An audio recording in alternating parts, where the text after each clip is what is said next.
Allemaal recht staan nu. Ja.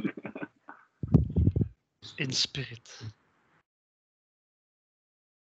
Okay. Kevin, can you hear me? Yes, I can. Okay. Then I assume that everyone can hear me, then we can start. Dear members of the doctoral jury, dear colleagues of the faculties of Economics and Business Administration and of Sciences of Ghent University, dear friends and family of the promovendus, dear Kevin, it is with great pleasure that I welcome you at the public defense of the doctoral dissertation of Kevin Hoefman, dissertation entitled Live Agent-Based Models. A warm welcome to all of you online in these somewhat difficult times. I can tell you that we are more than 100, which is great. It is great because even if it is online and in difficult times, we will and we should never forget the importance of young people obtaining a PhD. The doctoral degree is the highest academic degree a university can grant in Belgium. So each time someone succeeds in obtaining this degree, it is a proof of successful education and training. Each time someone obtains this degree, it also proves that a young person has acquired the necessary skills to become an autonomous researcher, a scientific researcher. And often the acquired scientific expertise of a new doctor, well, it will not only benefit science, but it will also benefit society as a whole, when the expertise is used to tackle questions or problems of societal importance. Ladies and gentlemen, today the faculties of Economics and Business Administration and of Sciences of Ghent University, through this public defense, they will officially attest that Kevin Hoefman has successfully completed his doctoral process and that he will be entitled to call himself an independent researcher as Doctor of Economics and of Science, Physics. So this is a moment of great joy. Before starting the procedure, I want to present you shortly the doctoral candidate. Kevin Hoefman, he was born in 1975 in Brugge. He obtained his Master of Science in Electronics and ICT Engineering at Ho West University of Applied Sciences in 1999. And he obtained the Master degree, Master of Science in Banking and Finance at Ghent University in 2011. He started working as a doctoral researcher at our Department of Economics in Ghent University in October 2014. He is a member also of the Interdisciplinary Research Lab M and the Interdisciplinary Complex Systems Institute at Ghent University. He took several PhD courses on agent-based modeling in economics. He followed courses in advanced microeconomics, advanced econometrics, as well as several courses on, I was surprised, but it is here, on old Babylonian economic and legal documents.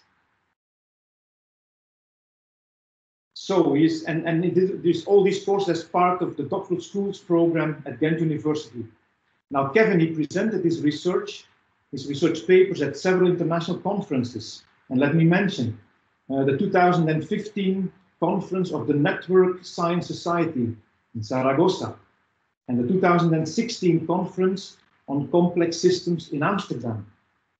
He also participated, I heard, on the EVE FunFest for computer gamers in Reykjavik in 2016, and the EVE FunFest conference or community in Amsterdam later years. So he presented his work at conference. He also published his research. He published his work in Temporal Network Epidemiology in 2017, in PLOS ONE in 2018, and he has forthcoming publications in political analysis. This about the candidate as an introduction. Now, throughout his doctoral process, Kevin was guided by committees And there are two committees that play a crucial role in the doctoral dissertation process at Ghent University. First is a doctoral advisory committee. As soon as a student starts his doctoral research, the faculty appoints an advisory committee. And this committee accompanies the candidate throughout the process from the beginning until the end. This committee provides scientific support and scientific input and critically evaluates the student's progress. This is throughout the doctoral process. And then second, there is an examination board. And this board is appointed after the doctoral candidate has submitted his dissertation. Now, the examination board has interviewed and challenged Kevin during the pre-defense. It is also this examination board that has allowed Kevin to the public defense. And that's why we are here and meet today. So let me immediately present to you the members of this examination board. The jury, the examination board is complete. The members are here and I'll present them now very briefly. But when we move to question time, I'll say a little bit more about each of the members. So members of the jury are Professor Dr. Koen Schoors, who is from our Department of Economics, Ghent and supervisor of Kevin's dissertation, of Kevin's doctoral work. Second, we have Professor Dr. Jan Rijkebus, also supervisor and a member of the Faculty of Sciences of Ghent University in physics. We have Professor Dr. Luis Rocha, related also to the Department of Economics and to the Sciences Department in Physics from Ghent University. Fourth, we have Professor Dr. Bruno Merlevede from the Department of Economics of Ghent University. We have Professor Dr. Nele van der Sikkel from the Faculty of Sciences, Ghent University. And then I especially welcome two external members of this jury. That is Professor Dr. Jacques Tempere from the University of Antwerp and Professor Dr. Serge Galan from Sciences Po and CNRS in Paris. I'm Freddy Heilen. I'm here as chairman ad interim, replacing the dean, who could not make it as chair of this examination board and public defense. So as I said, I'll say more about each of the members of the jury when they ask questions later. Now you have to all please excuse me that for a while, a brief moment, I will now turn to Dutch. What I will do is officially open this special examination session, and this requires some formal expression in Dutch. But before I do that, let me first mention that unless someone in the audience were to object, this event will be and is being recorded. So if someone objects to the recording of this event, he or she should speak now. Since I hear no one, so we will record this event, this public defense. As I said, a few words in Dutch now to officially open. Geachte aanwezigen, dames en heren, hierbij verklaar ik de buitengewone examentijd ter beoordeling van het proefschrift ingediend door de heer Kevin Hoefman tot het behalen van de graad van dokter in de economische wetenschappen en in de wetenschappen fysica aan de Universiteit Gent voor geopend. Ik stel formeel vast dat Dr. Kevin Hoefman voldoet aan de voorwaarden gesteld in het decreet van 12 juni 1991 betreffende de universiteiten van de Vlaamse gemeenschap. Dat hij al de voorwaarden heeft vervuld, voorzien in het bijzonder examenreglement voor het behalen van de academische graad van dokter. Ik stel ook vast dat de procedure verliep overeenkomstig het facultair reglement. De examencommissie heeft daarover beraadslaagd en heeft kennis genomen van het verslag van de voorverdeling en van de individuele verslagen van de leden van de examencommissie. De examencommissie heeft beslist om Kevin Hoefman tot de openbare verdediging toe te laten. Het is nu aan de doctorandus, het is nu aan Kevin om een uiteenzetting te geven over de inhoud van zijn proefschrift en dat gedurende maximum 30 minuten. Ik geef als laatste mee dat de voorschriften in verband met de minimum- en maximumduur van dit openbaar examen. De minimumduur is 1 uur en de maximumduur is 2 uur. So let me turn back to English. Ladies and gentlemen, I will now invite Kevin to give an overview of his research and his main findings. Let me also tell you that he has a maximum of 30 minutes to do this. After these 30 minutes, I will turn to the members of the examination board who have a last chance to challenge Kevin and to ask their final questions. After question time by the jury, there is also the opportunity for people in the audience to ask questions to Kevin if they would like to do that. Now, all this will last for a minimum of 1 hour and a maximum of 2 hours. So please, Kevin, you have the floor. Thank you very much. Can everybody hear me? Am I hearable?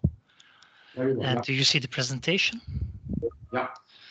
So thank you. Welcome to my presentation.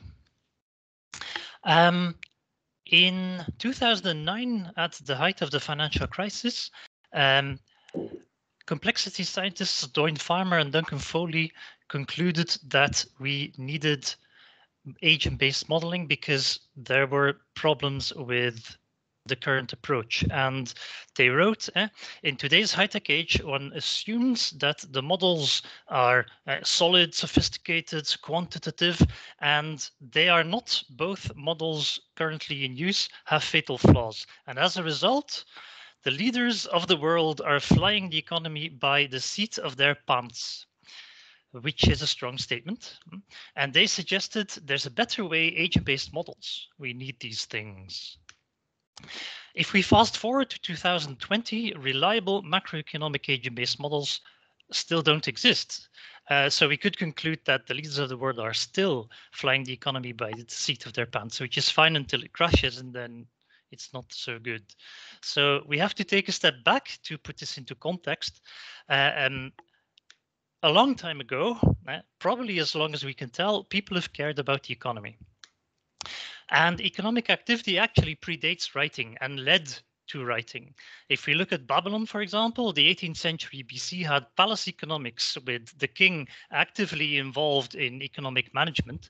And if we go to the later Babylonian period, we find time series of monthly market values of 6 commodities spanning 7 centuries. When most economists think that at this point people were doing barter economy stuff. However, there was no modeling because, and it makes a perfect sense, if you believe that the gods decree the fate of man, then why would you model? The only thing you could model is the will of God, which the Babylonians actively tried. But we have to look forward to the 17th century to go into a more systematic approach, and this is what we consider the birth of modern science. And we get natural experiment to understand what's going on. Maybe God was the great clockwork maker, and we could, with research, with natural experiment, find out what he was planning for us. And it's until we have to wait until the 19th century before we get to mathematical economic models. Now, in my dissertation, I explain this stuff. I won't now because we know Mary Morgan in 1990 concluded that by the 1950s, this ideal of econometrics, which is still going very strong, but the ideal of it, the union of mathematical and statistical economics, had already collapsed. This doesn't stop people from using it anyway. And by the 1970s, so in the 1970s, there was a big fight. Robert De Lucas critique Keynesian modeling and suggested, no, we need dynamic stochastic general equilibrium models. I could explain those. I won't either, because in 1986, Kenneth Arrow, who's like a god in the field, he provided the modern interpretation of general equilibrium. He said, this whole general equilibrium stuff has major problems. It has to do with rationality, etc. It's a brilliant paper. People listened. And, well, you had to look for alternative ways of doing this sort of science. So in the 1990s, we get Econophysics, when physicists and people from all over the hard sciences, if I could say that, try to help out, let's put it that way. And there's different strands. One is sociophysics, and I'm very fortunate to have Serge Galam in my jury. He's one of the founders of this approach of applying physical models to social and economic problems. And another interpretation was, okay, maybe we can use this rather new way of, maybe we can use computer simulations. And that brings us to complexity economics. Now, I have a riddle for you guys. How do you write a simulation for something you're still trying to understand, like the economy? It's hard, but there is a solution. We applied agent-based modeling. This already was around. You could do agent-based modeling before computers, or you can do it without computers. But the idea is to program the individual behavior of agents and then program their interaction and just let the simulation run, see what comes out. This is an agent-based model. However, there was another problem, and we're still struggling with it. This is where Farmer and Duncan Foley. The problem is microeconomic theory. Understand how individuals act economic decisions. The book I'm showing is, everybody should read it, at least the first couple of chapters, but this came out in 2011. This is after the call for macroeconomic agent-based models. So we're trying to model people without a proper understanding of this. And the last 10 years, our understanding of how people actually make decisions has made major progress. Sorry. So if we don't know how these agents work, then how do you program them? What do you write? And the solution that I'm proposing, or we're proposing, is we don't program these agents because we can. There's better now. Advances in computer technology during the 80s and early 90s enabled the development of agent-based modeling. We know that. But in the last 2 decades, further progress in computational power made possible the creation of virtual worlds populated by large communities of real people. And contrary to simulation, the phenomena observed in these virtual worlds are causally driven by actual human behavior. These environments lack scripted macro and micro behavior. The micro behavior comes from real people, and the macro behavior is emergent, which is a fancy word for let it run and see what happens. The software of these virtual worlds provides only the mechanics of the environment.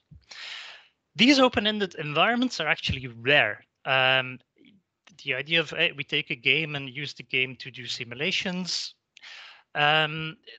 There's specific requirements, and a couple of examples where we find these are Second Life, which is considered a virtual world, not a game, although you can make little games inside the virtual world, and EVE Online, which is a massively multiplayer online computer game set up to be open-ended.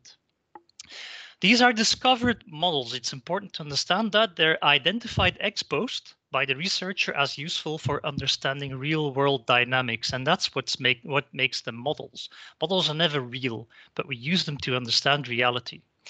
To date, no purposefully built live agent-based model exists. This could be an interesting collaboration between academic universities and University of Applied Sciences. Just an idea.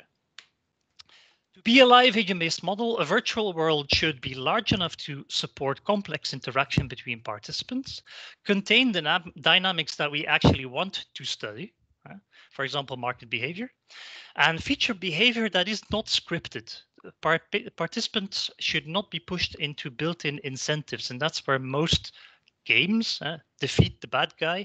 And then if people defeat the bad guy, that's not emergent behavior, that's scripted behavior, that's not useful.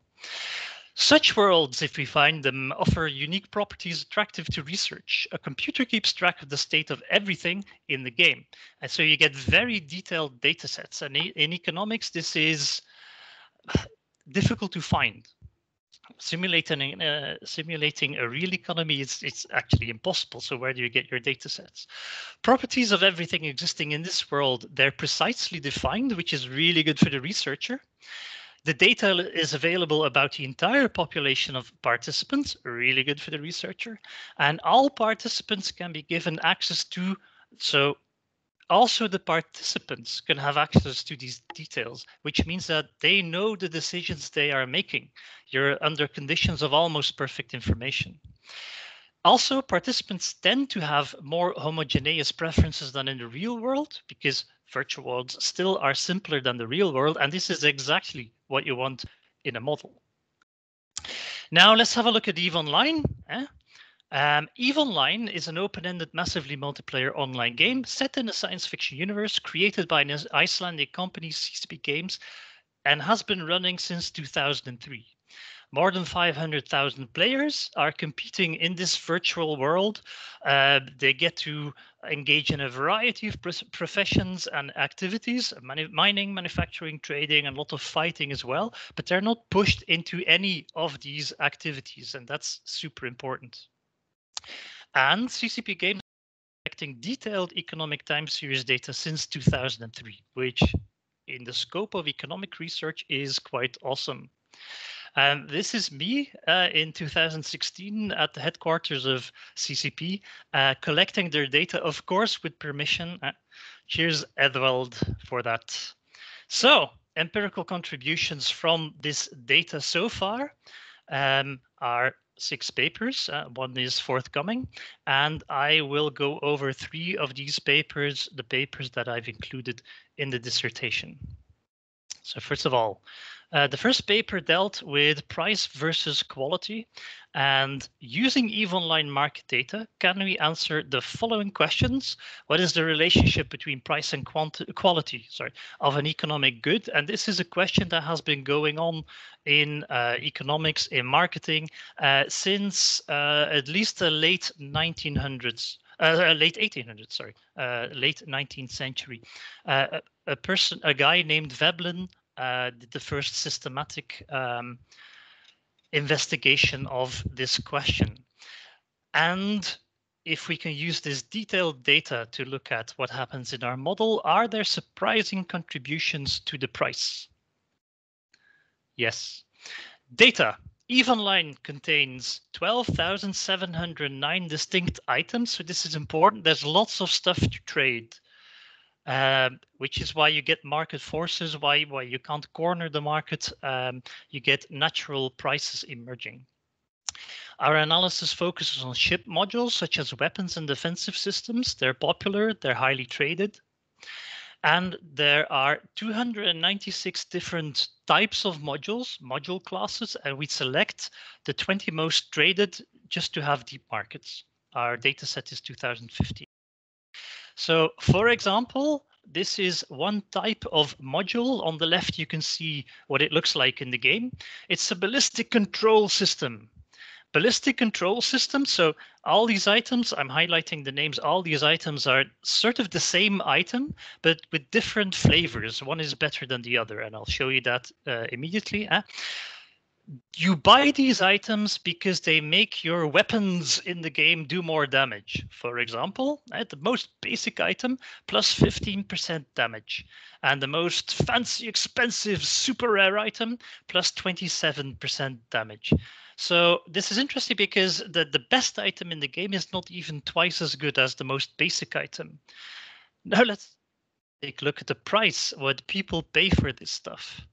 The most expensive item is enormously expensive compared to the more affordable items. And because of COVID nowadays, everybody has an idea of what this is. This is, of course, an exponential relationship, which we can already see by eyeballing the price. So that was already very interesting. If we then do this across 20 different types of items, we see the same thing. This is just one type of item. On top of that, if I highlight items 11, 12, and 13, and you take a quick look at that, you'll see that the quality of these items is identical.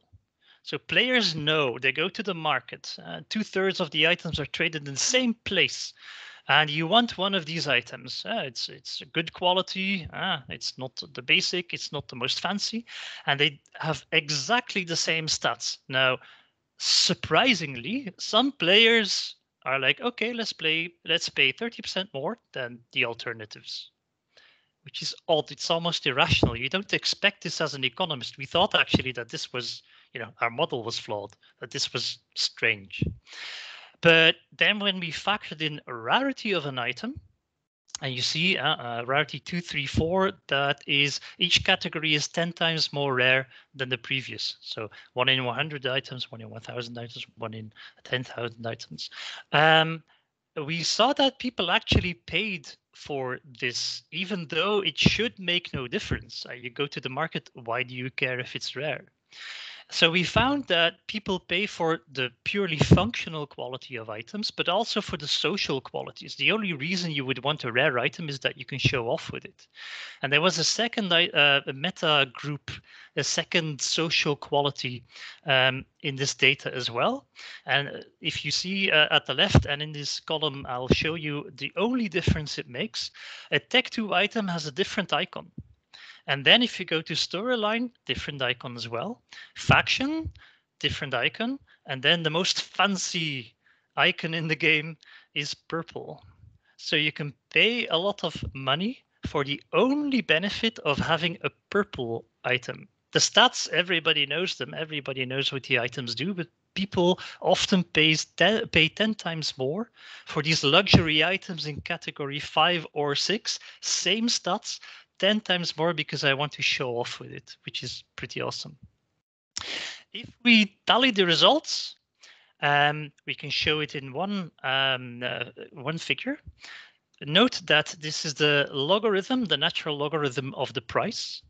And if we then look at the items per minute, we see more advanced, more orange value pay for this. Go to the higher and higher category of items, the more and more social value plays a role. Interestingly, if we look at the model that we used, I'll show that in a second, but we compared different ways of looking at the data. Linear quality, log linear, so exponential, without social value, and then with social value. With social value, R square, the normal people word for that is goodness of fit. Our model fitted 95% of the price behavior over these items in this game. So you can explain 95% of what happens with prices, which is insane. We initially thought something had to be wrong. The model we use is the logarithm of the price is explained by a constant, then 2 to 5 functional quality characteristics, so the F is the functional, then a term for the rarity of the item, and then MG is metagroup. So this relatively small model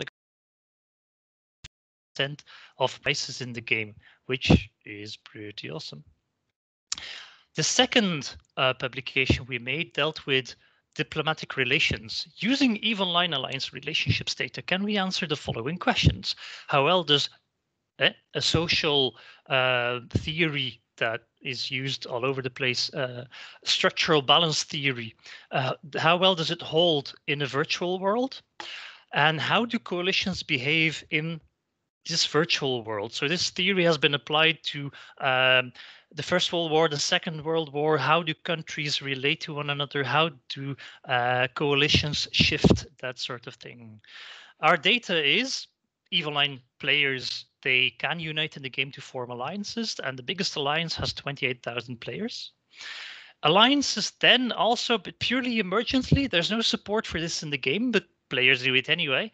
Alliances can coalesce into coalitions. Everybody in the game knows these things exist, but they emerged spontaneously. They weren't implemented in the game itself. And the data we use is we have 607 alliances over a period of 437 days. And we look at their relationships and then how things evolve. Structural balance theory looks at any 3 alliances or really any 3 anything. So we look at that very quickly. The model has been used for classrooms, for groups of people. You get clique formation in classes of students as well. And the image here shows 3 people in the background who get along and somebody who is being excluded. So you can analyze this with structural balance theory by looking at all triplets of participants in the group you want to study. First of all, students ABC in the background are friends with one another, plus his friends, and they form this clique. It's strongly balanced. There's no reason for this to fall apart. It can, but there's no reason for it. And this embodies the concept, the friend of my friend is my friend. The opposite of that is the situation where you have the 3 persons on the left if the guy tried to be friends with both girls. So the guy would be person C, and the girls, just imagine here, don't get along. A and B have a minus. This is doomed to failure because both girls would, of course, distrust the guy because he's friends with the other person. It doesn't work. We see this in the game as well. If you try this, it doesn't work. We call it frustrated because it doesn't last long. Then we have the weakly balanced situation. That is the situation where you have the 3 people on the left if you keep them as they are there. Persons B and C are friends, and they both exclude person A. There's no reason for that to be unstable. And this is the friend of my enemy is my enemy, that concept. And then we have weakly frustrated. It's just nobody gets along. And the reason why that is sort of unstable is that all persons in this relationship have an incentive to team up with the other person and therefore become the weakly balanced situation. So we want to observe how changes in underlying relationships affect the political situation over time. And we can do this with a temporal network technique. This looks scary, but first of all, we have in this case 7 participants. And just imagine that the red dot is a person and he's angry. In time step 2, we just look at the same people, but now you see that the angry person is still angry and he affected another person. And then you can build this model for time step 3, time step 4, and eventually you get a big model. It's a temporal network. To analyze our even-line alliance data, we need to build this network of triads of alliances, because it's structural balance, connected with each other and through time.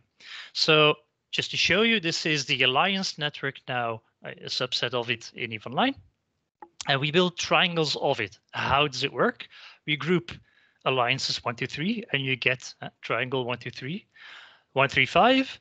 And the connections are the shared pairs of alliances. So if we quickly look at that again, 1, 2, 3, 1, 2, 3, 1, 3, 5, 1, 3, 5, and you do that for all the triangles you can find. Now, there was a catch, sorry. With 607 alliances, there is 607 times 606 times 605 divided by 6, or 37 million triads. It's a big network. And that's the small version of it, because you have to duplicate it over 437 days. So you get 16.2 billion triads. That's not even looking at the connections, because that gets exponentially worse, quadratically worse. 29.4 trillion connections in this network, and at 88 bytes per connection for the programmers, shout out pointer size in 64-bit. Constructing it would take 235 trillion bytes of RAM, terabytes of RAM. So while a typical computer has about 32 gigabytes of RAM, so this is completely impossible. We could solve this by, and if you would ever want to make a temporal network implementation, use a state machine and exploit the topography of the network if possible. In the dissertation, this is explained in detail. You can read it if you want. If you apply these optimizations, by applying them, we could reduce the network size to only 3.58 gigabytes. Standard network packages aren't able to do this because each network is unique. We use the unique topography of our network, so we couldn't use a standard approach. The results were mixed support for a structural balance theory, which you can find in the paper. And we found this was interesting, that a multipolar world is stable than we expected. This looks scary, but if you just cluster the alliances that get along and you look at the enemy relationships that separate them, then you get a stable clustering which has more than one or two a classic powers that balance each other out. And this is on coalition level. Remember at the weakly frustrated situation, where if you look at the coalitions in triplets, this is actually quite stable. Not as stable as pure friendships, but this didn't go away over time. For the programmers among us class, this is what a triad class looks like, and this was the optimization. Instead of having millions of connections, we could reduce it to 3 per triad. Again, details in the dissertation. And then we had the measuring propagation paper, which was also cool. Using the temporal network analysis software from the previous chapter, can we look at common patterns in different network data, different time network data? The data we used was a data set on Russian interbank market, a Twitter data set where people were tweeting to each other about vaccination, and we could track the mood, and the Evenline alliance relationships data set that we just used. This is for the banking experts. This is fun. I just picked one of the 3 data sets, and we start from the start. We have 8 banks. One is a zombie bank at the start of this data. 2 healthy banks, a stressed bank, another zombie bank. So it should be dead, but it isn't. And 3 healthy banks. And then we look at every time step, how does this propagate through the network? So at time 2, we see that the first zombie bank is still a zombie bank, but the other zombie bank is affecting other banks. And then you can track it through time. And eventually here we get to a situation where the regulators are starting to clean stuff up because zombie banks are being closed down and the rest of the banking system returns to a more healthy state. Results we found, so for each data set we documented the specific results, see paper. We also found that for these 3 data sets, the cumulative cases were highly correlated with magnitude. Just I won't go into details, but the interesting thing is that this was true for these data sets, but we know from the literature that it's not necessarily true for example, disease simulation. So that's a cool thing to find. And then we also said, this is a cool paper because we're demonstrating the use of temporal networks, and we are hoping that this will gain a wider acceptance. To summarize, live in-use models are virtual worlds which channel emergent behavior causally driven by real people. The data collected from these virtual worlds allows us to shed new light on old and new. If to read the full dissertation can be found in this link, I'll maybe show it later or drop it in the chat or something like that. So I can imagine that there could be questions about this. And I will stop sharing. Okay. Kevin, thanks a lot for a very interesting, illuminating and multidisciplinary presentation. I think we all enjoyed your presentation, which also gives us time now for the members of the jury to ask questions. And what we usually do, we start with the member of the jury that is the longest distance away from us, and that is Professor Serge Galam. I think Serge is hearing me. So Serge Galam is full professor of sociophysics at CEVIPOF. And CEVIPOF, that is a center of recherche politique related to CNRS in France. His fields of interest are sociophysics, opinion dynamics, and disordered systems. He published in many journals, peer-reviewed journals, such as the European Physical Journal B, the Journal of Mathematical Sociology, the European Journal of Social Psychology, and Physica A. Professor Galam, you have the floor. Can I interject for 1 second? Sorry. Paul and Tom, could you switch off your camera, please? Tom is, yeah, okay. Thank you. Okay, so thank you very much for this short but really nice presentation. And I enjoy reading your thesis and really for many reasons, and not only interesting, but I learned a lot of things. And it's rather rare to have a review of economic pointing to all the weaknesses of the field and also giving the open path where really new contributions are needed. And you did some nice contribution in this direction. And really, I wanted to congratulate you for this work. Thank you very much. So I will not ask about a specific question because one can ask a lot as you are touching to many different aspects around economy where how to really overlap with other disciplines and create new challenging tools which we need, and you have few ones. My question is, people doing the kind of research as you just did now, and also you have the chance to have Kohn and Jan, which are really at the front of this interdisciplinary research and discovering, and there are not too many places. So I think Ghent University is one of the more innovative and the more advanced today. So from the beginning of the thesis and nowadays, that means in few words, how did you change? What did you learn, not on the detail, but about your future, for instance, about how you will deal with either research or working in the real world or whatever. That means how your view of the world and the economic world in few sentences has changed, and how you see your near future. Thank you very much for the question. Very good question. What does my future look like? So you're right in the sense that I try to sort of pinpoint or point at the issues that are ongoing in economic research.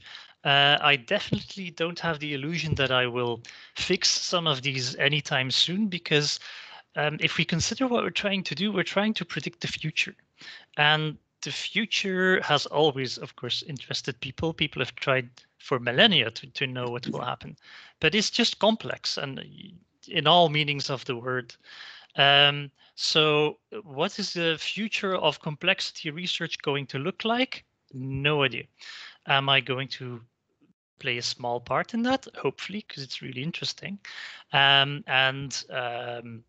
Immediately, one of the papers we're working on, one of the ideas we have with Jan as well, is to look at an alternative explanation for the exponential pricing behavior that we found in the hedonic pricing paper, because the assumption of the theory is that people quantify precisely the quality characteristics of a given good and then assign a price to that. And that's, of course, in the real world, a stretch. If you look at a bottle of red wine, precisely where the price goes is almost impossible. Nobody does that. So we are looking at a heuristic explanation for that. So that's what I'm working on at the moment. Thank you, and I would say that I am ready to bet on your future as a personal instead. Thank you for your kind words.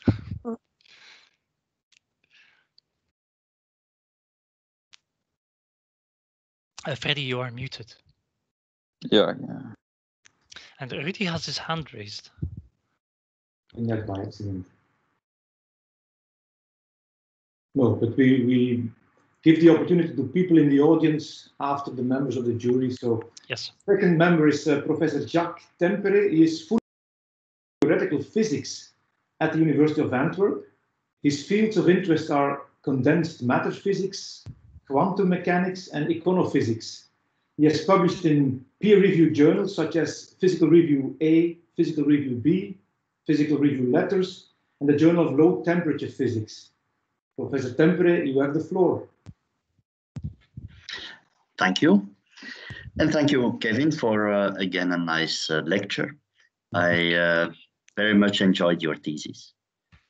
Coming from physics and from condensed matter physics, we are used to putting very simple things on networks like little magnets and treating these little magnets like our agents. But it's a really nice idea that you can now use computer gamers as your lab rats and as your agents. Right?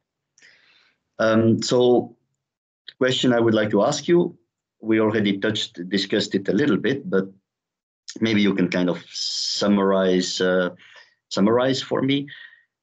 Is well, now you have this nice environment to do this to do this simulation in, and it's already much more complex than the simple agent-based things that we have.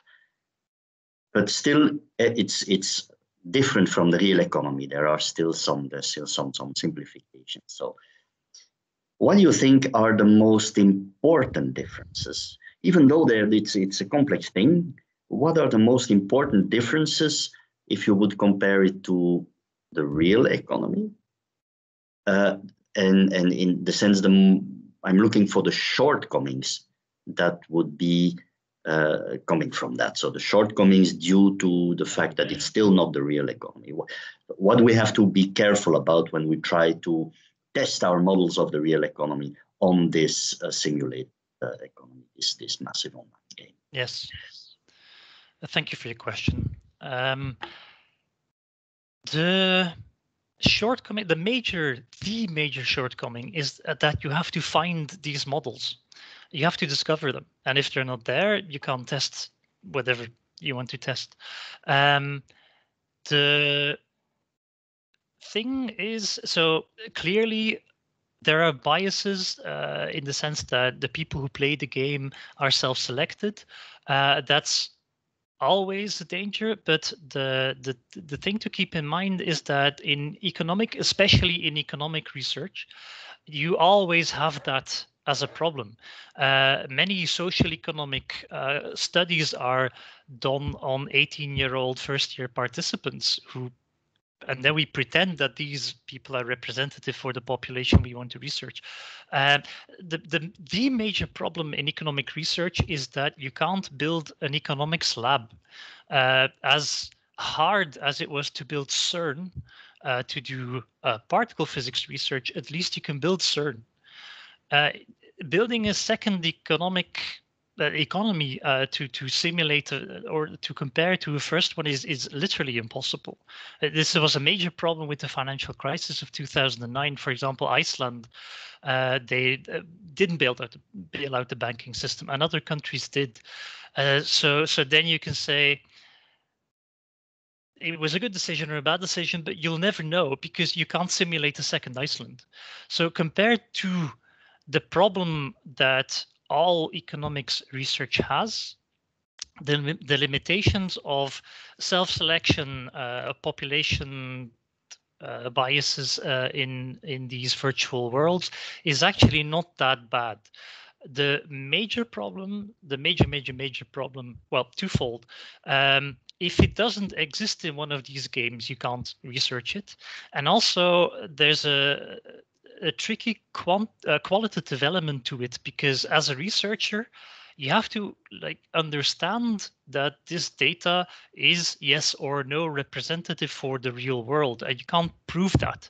In EVE Online, markets were at a level of complexity where we could use them as a proxy for the real world. But in other games, there's also markets, and maybe they won't be useful. So you have to make a qualitative judgment as a researcher whether this data means something or is completely spurious, and that's tricky to do. So that would be a major disadvantage. Yeah. So yes, there's the aspect, of course, of the self-selection of the people who participate in this study without knowing it, but also about the mechanics, right? That should be something. So, for example, is it a free market, or are there limitations? Is there state intervention? How does that compare to the real thing? it's super interesting because EVE Online was deliberately set up with a libertarian perspective. So the makers of the game deliberately did not want to intervene in the market. And they did anyway, sometimes. The Plex prices have been manipulated without players knowing it. And the funny thing about that is it's exactly like in the real world. But collecting like reliable data on that is, of course, a completely different story.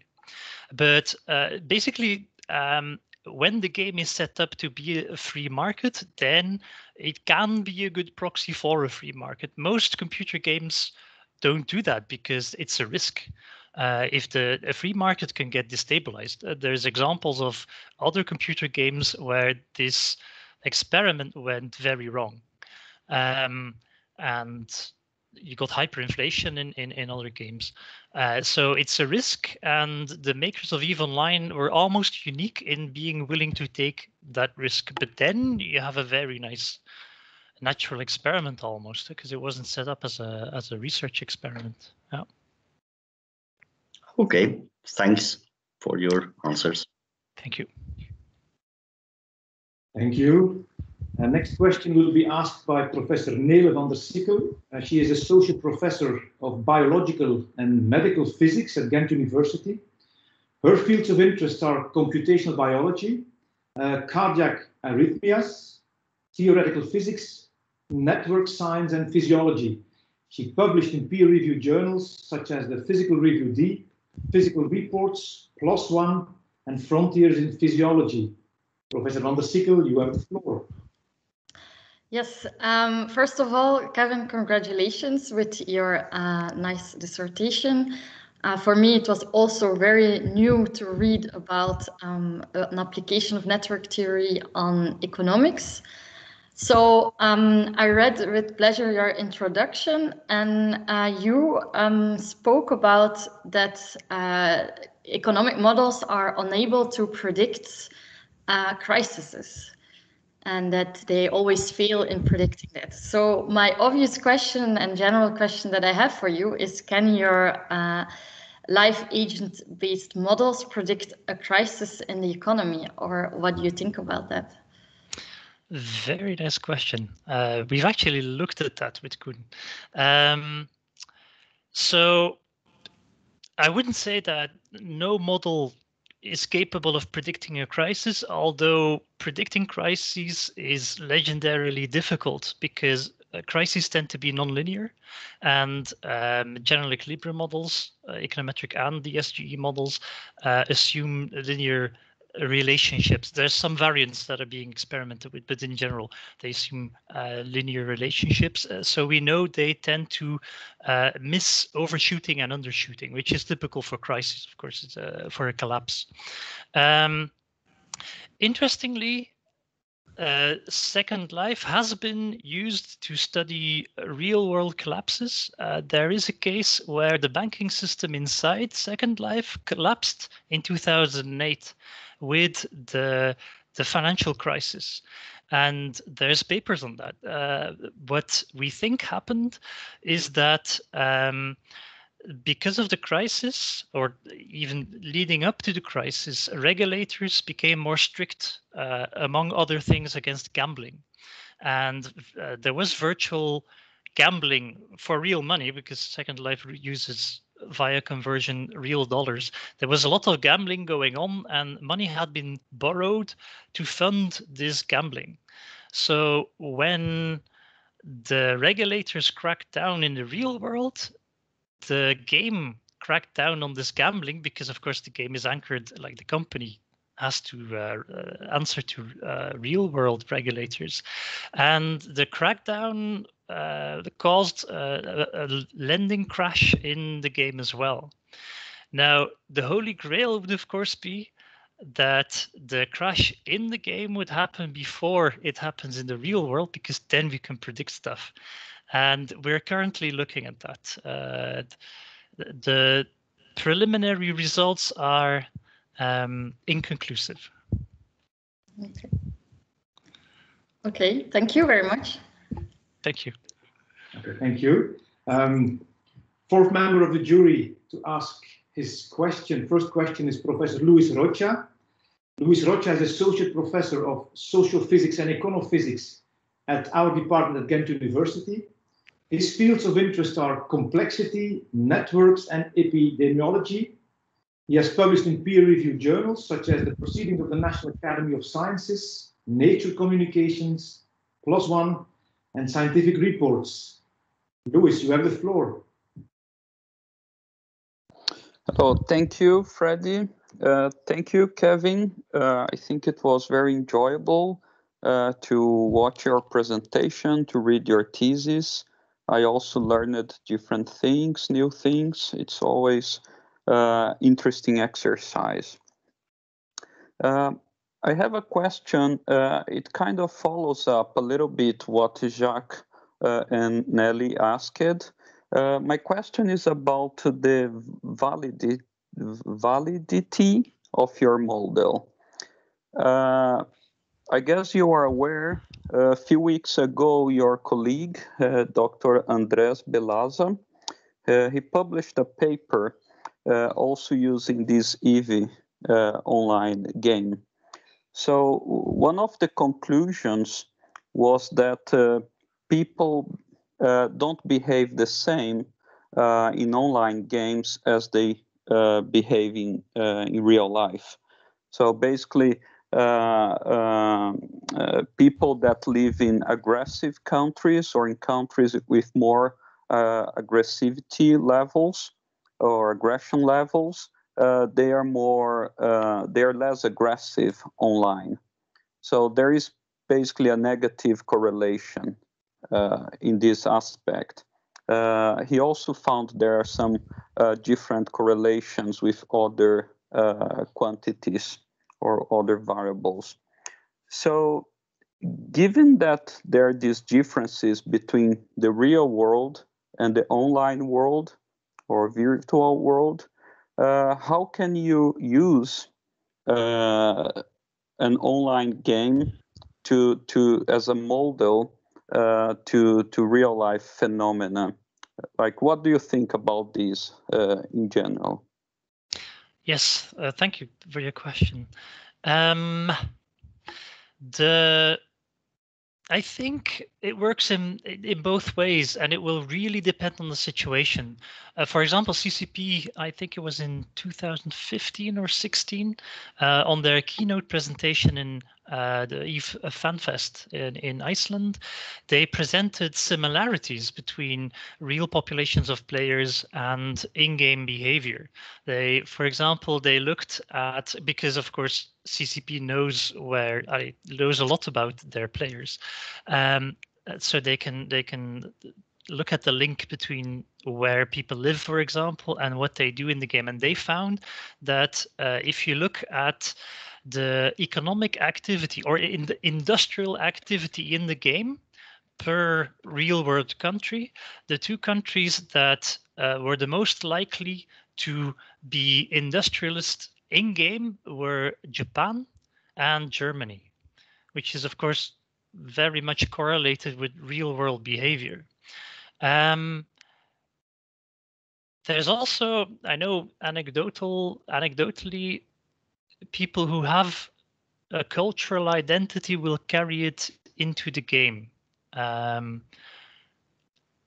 But you can also have the phenomenon where people who play the game actually do the opposite. For example, if if where you live is violent, then maybe you want to play the game to be peaceful. So it's really tricky to look at the reasons why people do what they do. I would be careful with that, but it can at the same time be very interesting to look at these correlations. Yeah. But then, do you think it's reliable? I mean, could you validate your findings, your online findings, and make this parallel to real life? Or the game could be more interesting, for example, for experiments to test theories actively, not just passively look into their behavior. It's maybe too early to tell. My intuition tells me that it comes down to the qualitative element of, as a researcher, being careful with your interpretation of what is spurious, just a correlation without any meaning, and what is meaningful.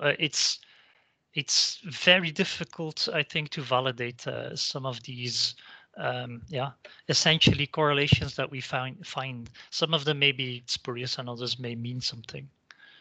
Yeah, I can't give a better explanation than a better answer than that. Okay, that's great. Thank you very much. Thank you. Okay, fifth question will be asked by Professor Bruno Merlevede. He is Associate Professor of Economics at the Department of Economics of Ghent University. His fields of research are international investment and trade, firm performance and productivity, foreign direct investment, and regional economics. He published in peer-reviewed journals such as the Journal of Banking and Finance, World Development, and Post-Communist Economies. Bruno, you have the floor. Okay. Thank you, Mr. Chairman. So Kevin, let me first of all congratulate you on the nice, well, virtual work I received. I didn't receive a hard copy, so but it's all within the team, I would say. But I gladly join the previous members of the jury in expressing my admiration for your work. So nevertheless, there has to be a question, of course, today. So I want to ask something about the hedonic pricing chapter, in the sense that if I look at the thesis overall that you present, you have this very nice discussion about rational behavior versus heuristics, etc. And then you say we need this agent-based models to try to say in something more, because that offers a very nice setting. But then if I look at the hedonic pricing chapter, to some extent, it seems pretty rational what you get out, right? Because if you have, you put in a number of observable characteristics, and then you're actually able to explain 95% of the variation in prices.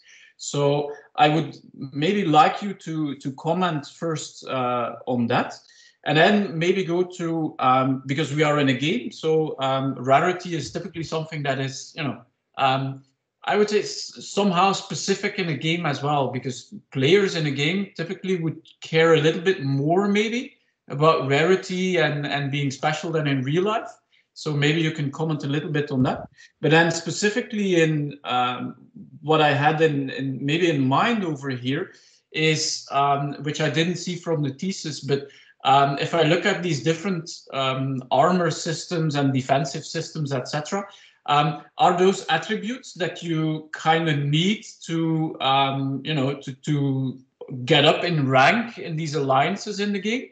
So because in the end, if, there's only going to be one commander-in-chief of an alliance, and who is going to be that one? Maybe the one who has the biggest pockets and who is able to buy the nice fancy missile system, right? So I was, I was thinking whether this type of mechanism could be at play as well in your findings, because you have this very steep price scheme, right? So would that be a potential explanation? Because people gather in these alliances, and if I want to get higher up in the ranks of the alliances, I simply need this. I need to buy this. Thank you for your question. Interestingly, in a way, you would expect that you only have these variables, and therefore they will explain behavior. But initially, to us, that wasn't clear at all whether this model would actually work. And also, if you look at the literature, it's very, very mixed. People have been trying to understand this stuff for 125 years since Veblen, and there's still no consensus even on the functional form of this relationship. Many papers have looked at this. There's wine papers, there's car papers, there's a whole bunch of papers, and none come to a conclusion that say, okay, this model is clearly superior, which is in the real world natural, because there's so many variables that you can't, there's millions of possible models. If you have 1 million possible models with 1 million possible relevant variables, the combinations you can never say something conclusively. But in the game, we knew, because of the simplicity of the game, we knew that the number of variables was fixed. There's only these variables that can explain the situation. And then it was interesting to see that under these conditions, you can look at different functional forms and really compare them.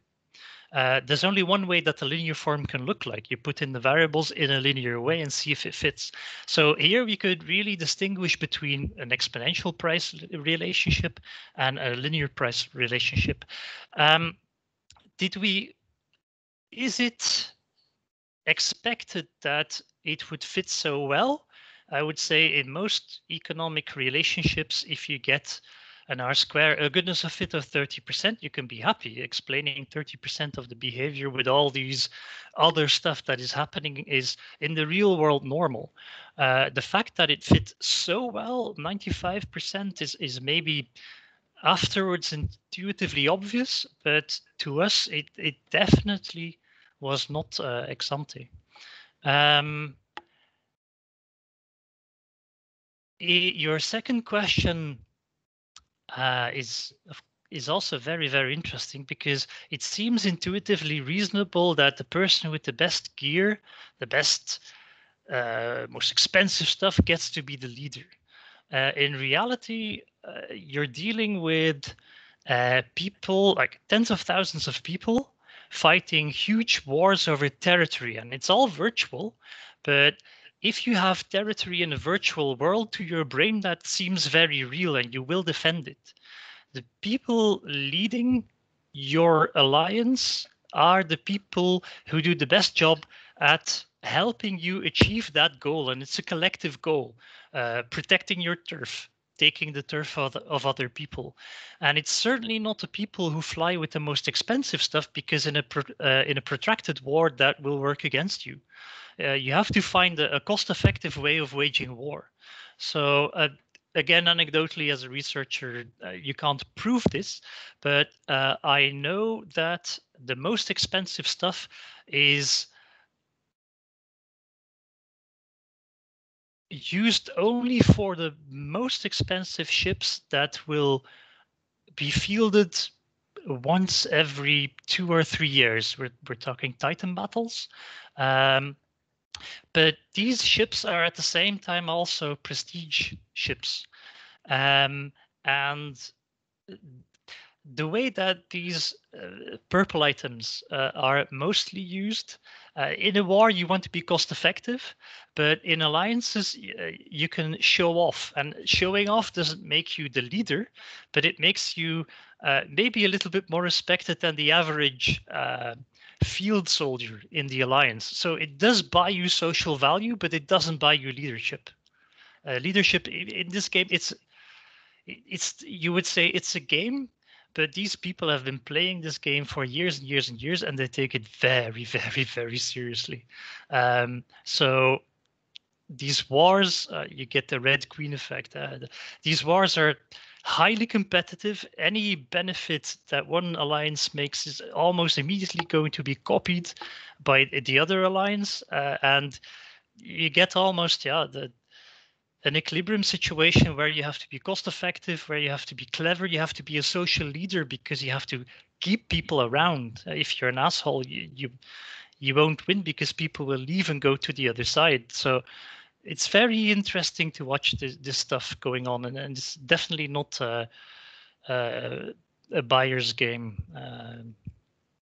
Leadership takes a lot more than in this game, and in the real world, of course, than showing off, which doesn't mean that showing off doesn't happen. It happens all the time. Okay, thank you. Thank you. Kevin was lucky to have 2 supervisors. And one of the supervisors is Professor Jan Rijkenbus. He is full professor of theoretical physics at Ghent University. His fields of interest are computational physics, statistical physics, theoretical nuclear physics and interdisciplinary sciences. He published in peer-reviewed journals such as the Physical Review Letters, Physical Review C, Scientific Reports, PLOS ONE, and Physics Letters B. Jan, you have the floor. Thank you very much, Mr. Chairman. I hope my mic comes through. Yes. Good.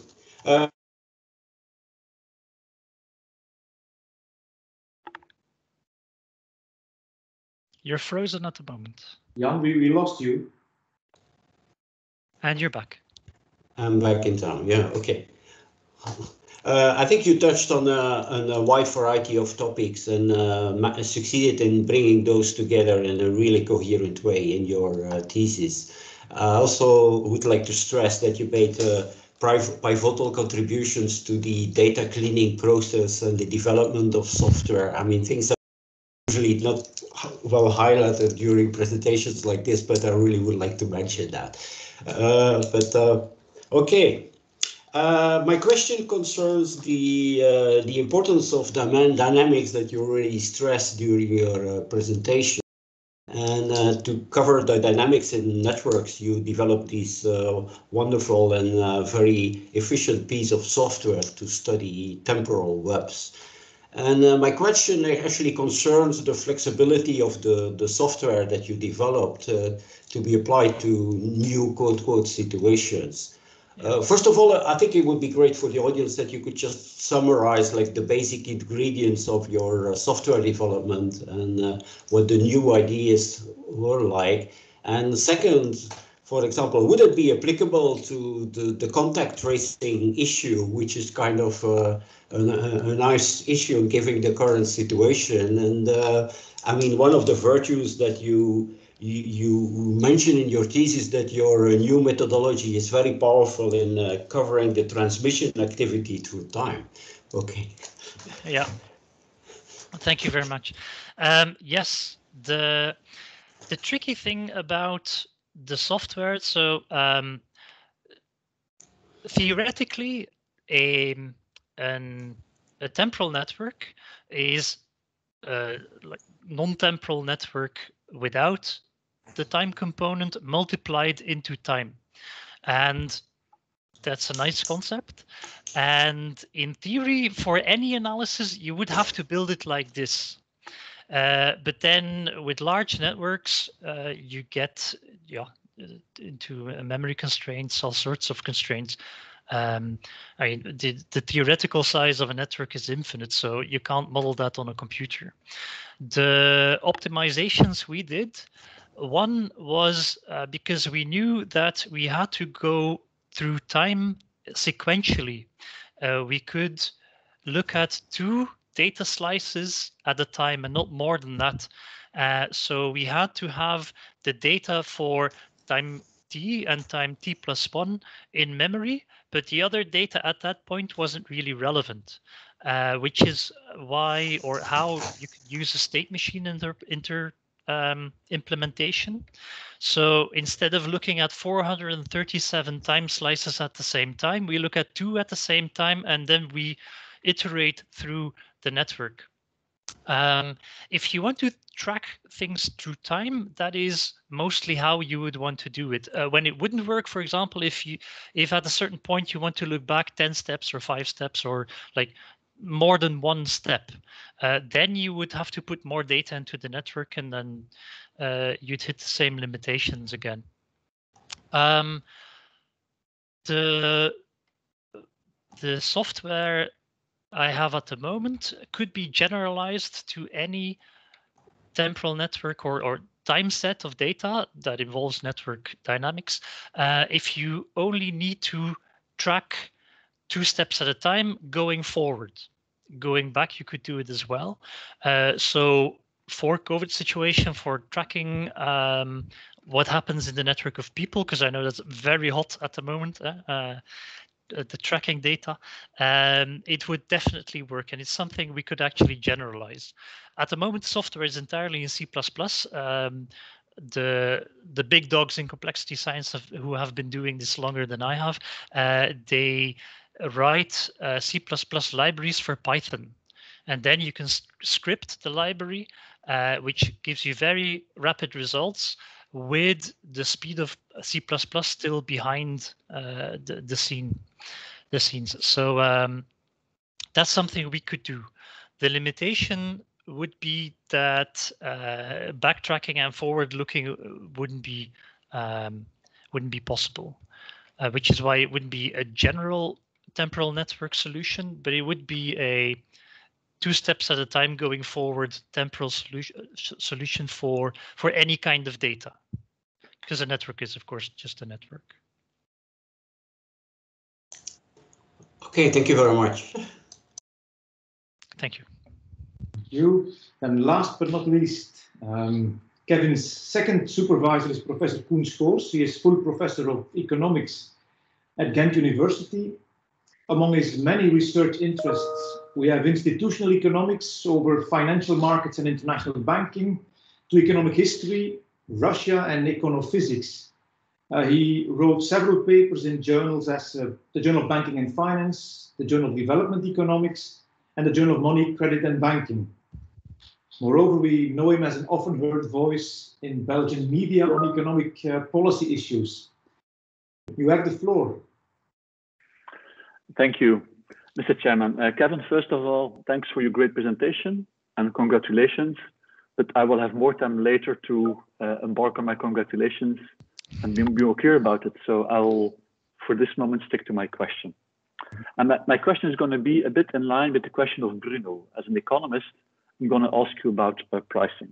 And you already alluded to it yourself. You basically said, okay, we have this hedonic pricing result. And the interesting thing is that it's exponential. And of course, the exponent has a value.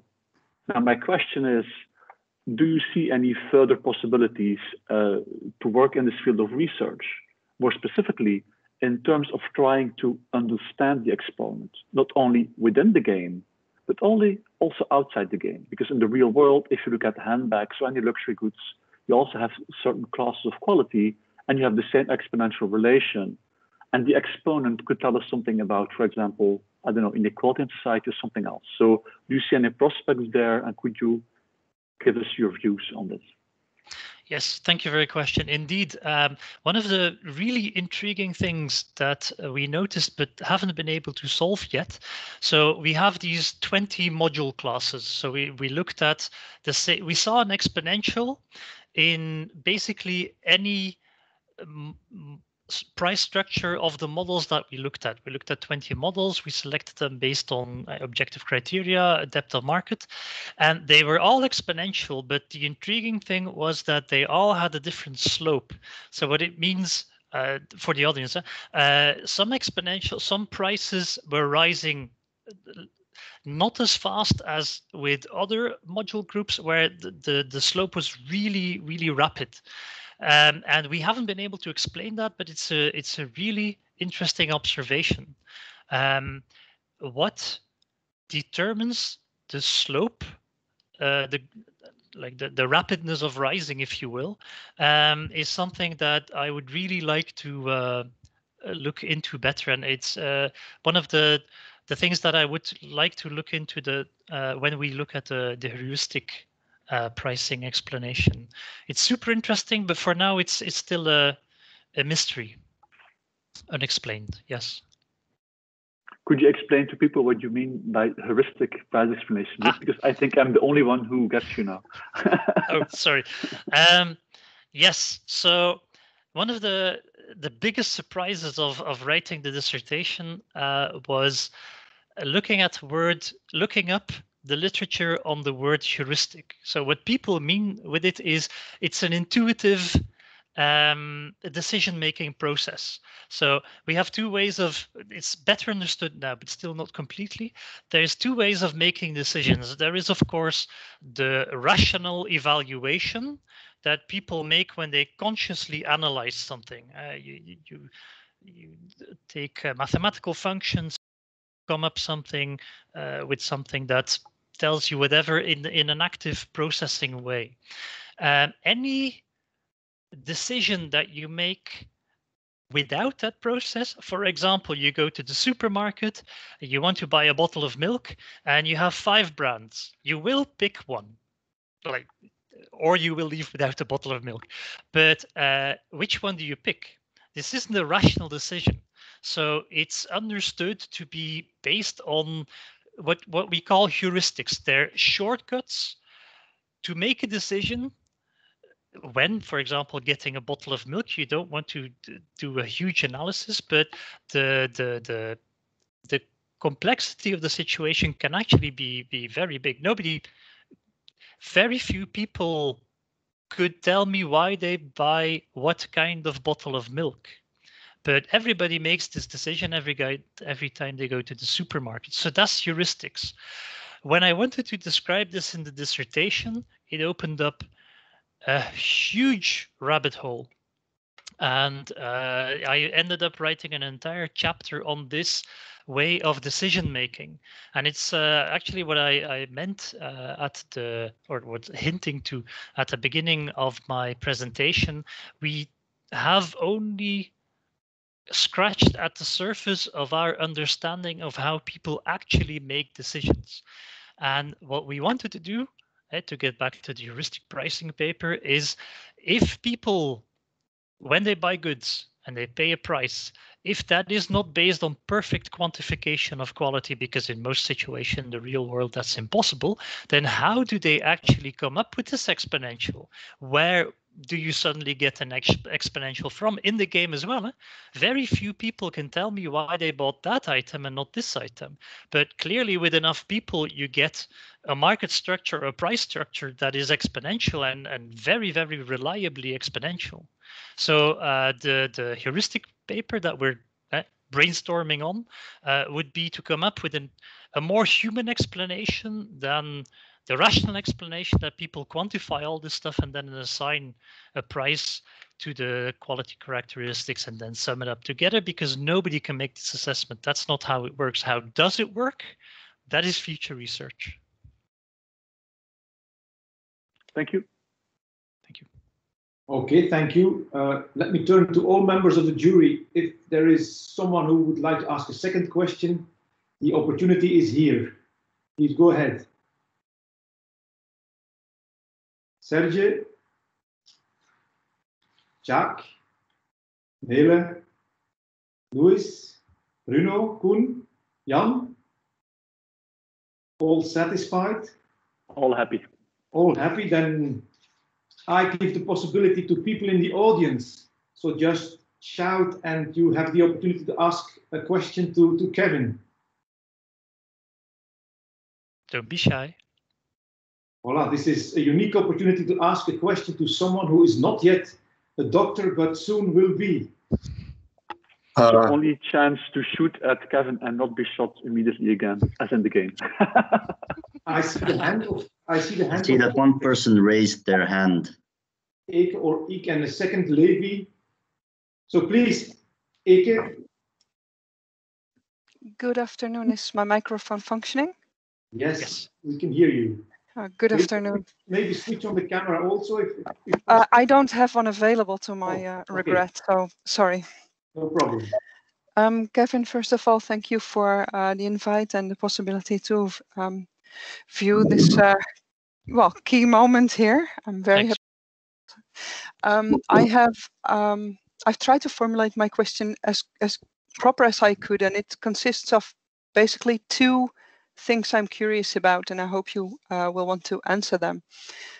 First of all, in my experience with not EVE Online, but a specific other MMORPG, I know there are very important transitioning moments from, for example, one expansion to the other, and or one era into another. And these moments usually cause the entire market to extremely fluctuate. Yes. First, nearly all prices plummet, mainly to many of them becoming obsolete in the near future. And then the new expansion starts with new items. The prices of these new items are in the beginning extremely high, being only available for the rich in the first period of the era. Then later on, the prices stabilize and items gradually become affordable for the masses.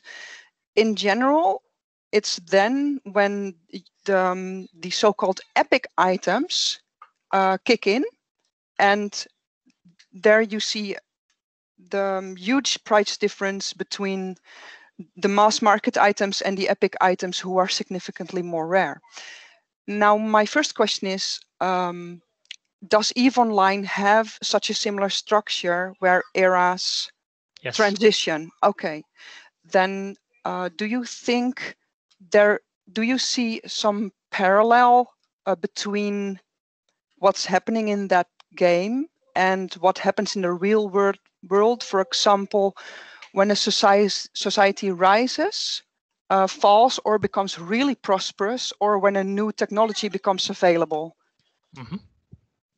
Do you see parallels between that? Yeah. So the thing you point out, I immediately saw Koen smiling because it's something we've been looking at as well. It's super interesting. The first time you talk to researchers about this who haven't been doing it before, they start suggesting that we should get the makers of the game implement these changes and see how people react. And it's something game makers definitely don't want for a number of reasons. But it's a bit like with when the English broke the German Enigma code. You've broken it, but you can't use it. In only rare occasions you can, because otherwise people will figure it out and they will, like the Germans would have figured it out and they would have changed the code. So you have this thing, but you can't use it. In this case, we have a live agent-based model, but we can't like bound it with research questions.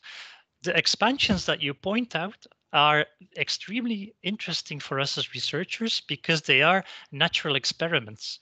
They are an introduction of a new technology, but it happens naturally in the game, and suddenly we can look at, as researchers, look at what happens around that dynamic.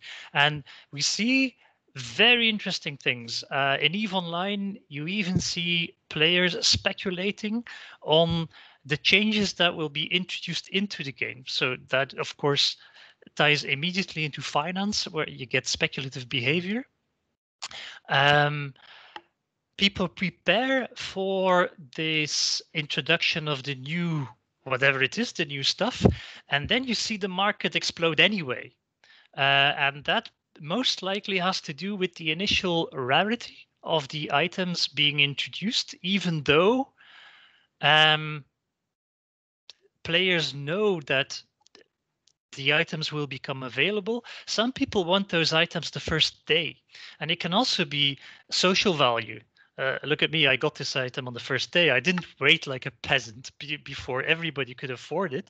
So you see these price fluctuations that are in a way irrational, because you could just wait for the same item and 10 days later you would have it. I think compared to other games, the EVE Online situation is slightly different because in EVE Online, when a ship is destroyed or items are destroyed, it's gone from the game. Many other games have this situation where when an item has been around for a long time, everybody has it. It's styled, it starts to pile up, and there's no mechanism in the game that actually removes the items. So you don't have a natural creation and destruction cycle in most of these other games, which makes it different from EVE Online. For example, the epic items that you mentioned, in EVE Online, if you use epic items, they will get destroyed. And if they're very expensive, yeah, the destruction policy makes it much more realistic. Whereas in games like World of Warcraft and EverQuest, after a while, everybody has the best items, and all the other items are worth, in comparison, zero, and prices bottom out to basically raw production costs.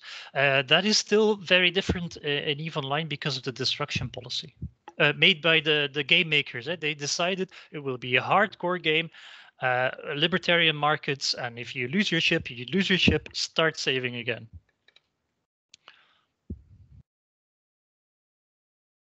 Did that answer your question? Is that okay? Great question, by the way. Thanks. Yeah. It did answer my question, and it brings me to the second question, which is way shorter. Do you think your field of research is about creating such a model? And I can only assume. Can I interrupt you, Ike? I think Of course. other people with questions as well. Oh, sorry. If there aren't, of course, go for it. No. Ik continue, but I've seen questions from Levi and Hans Amel. But maybe first finish, Ike, then there is time for the other people. Okay. I can only assume that you've been studying this field with the idea to have such models available in the future in real life or in real life situations.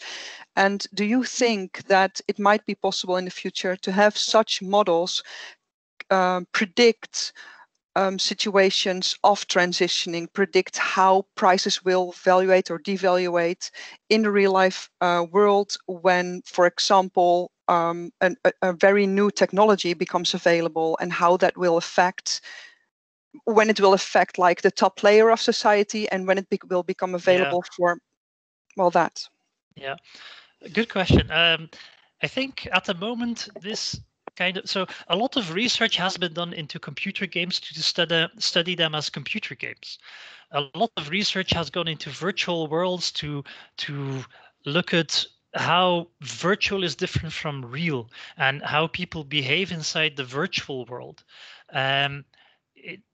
Looking at virtual worlds as a model or testing ground for how real people behave is very new. I do think that if we do this for a while, we will see, and maybe also with new games that come out after EVE Online, the more the better, actually. The more we can compare, the more we can see whether a pattern is really a pattern or idiosyncratic to a specific game. And so we would like more of these models to appear. Of course, making these models is tricky, but I do think that with experience, we will learn things about real people in the real world.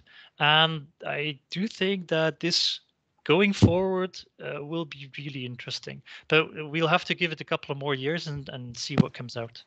The world is, of course, very complex. So answering the question now, I would love to be able to, but I don't claim to be able to. Thank you. Okay, I think there was a second question from Levi or Levi. Levi, go ahead. Hello. She already asked it, I think. Levi, go ahead. Yeah, hey, Levi. Hey. Yeah, can you guys hear me properly? Yes. Yes, okay, perfect.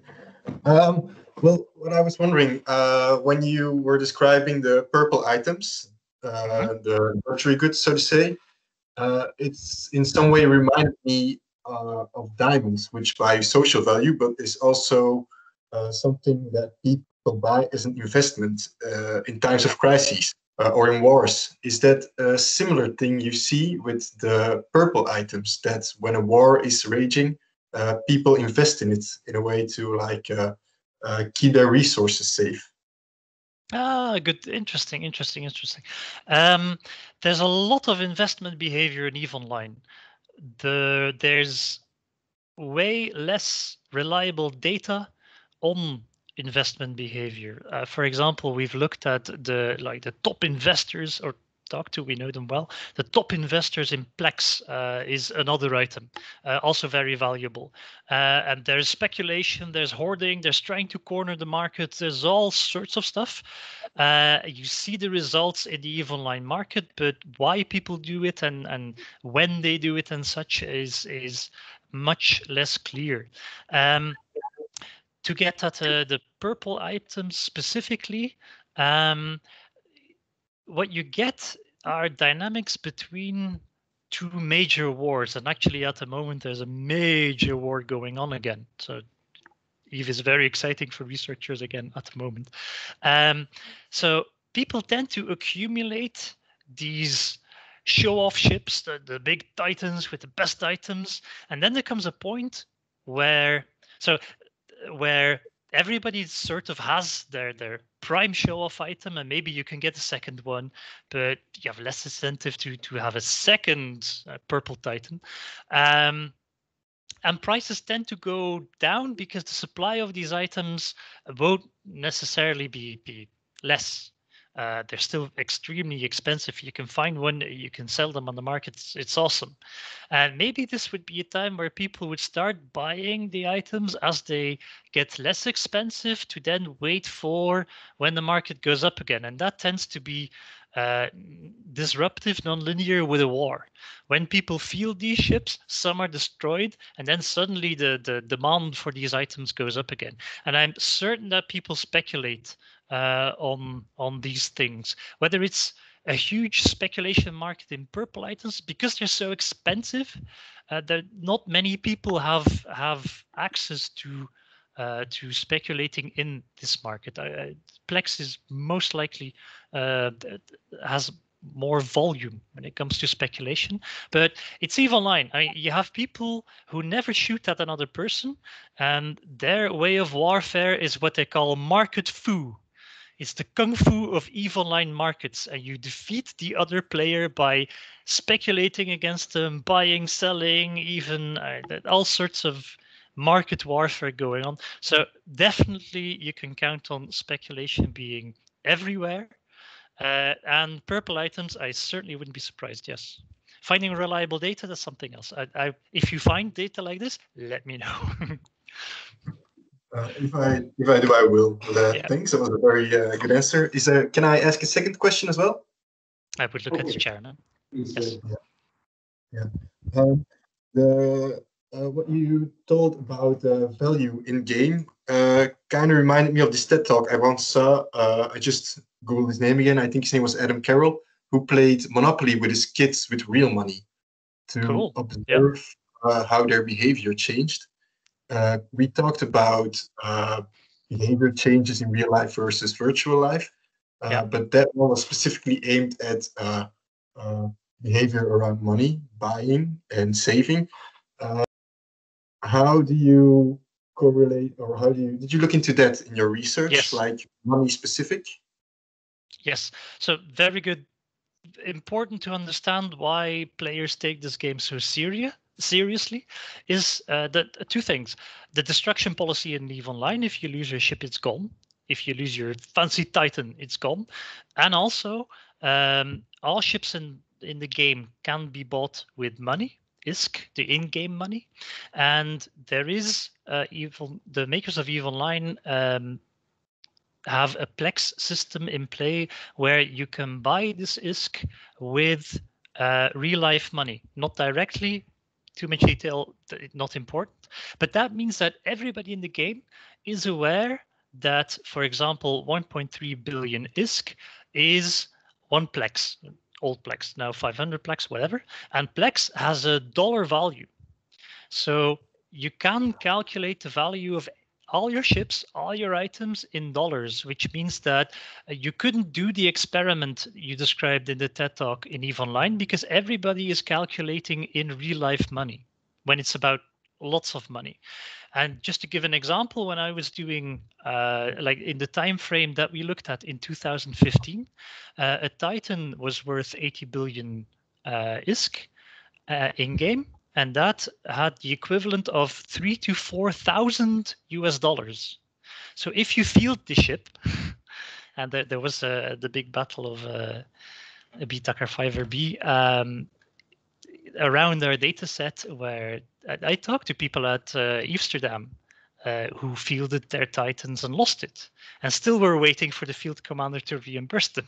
You're talking about $3,000 to $4,000 US in real life money. So you take that very seriously. I don't know. Most people, for most people, that is a significant amount, even in the real world. So you treat these virtual assets like having real world value. You don't want to lose them. Yeah. Okay. It sounds a bit like when you go abroad and have to pay in different valuta. Yeah. But it does have an influence, I feel, on how you buy things. Yeah. If it's not the valuta you're used to. Okay. Yeah. No, I have to stop the discussion here. You can continue later because I've seen Yes. 3 more people asking questions, and I have to stop this at 5:45 because the jury still has to come to a deliberation within the 2-hour period, you know. So there was a question from Hans Amel. Hey, Hans. Hi, Hello. Kevin. Congratulations. It was a Thank very you. interesting presentation. Glad you liked it. I couldn't help but notice when you were talking about the temporal networks, about the Russian bank, that your first zombie was not the actual bank to die off, but the bank who died off was a healthy bank in the first layer. Is that intentional, or was that just a fluke in your diagram? Very good question. So the diagram I showed is a diagram in the paper, and it clearly states that it's an idealized situation to explain how this stuff works. Now, we know in the real world that there are situations where banks who have a bad balance sheet can offload their debt to other banks, or maybe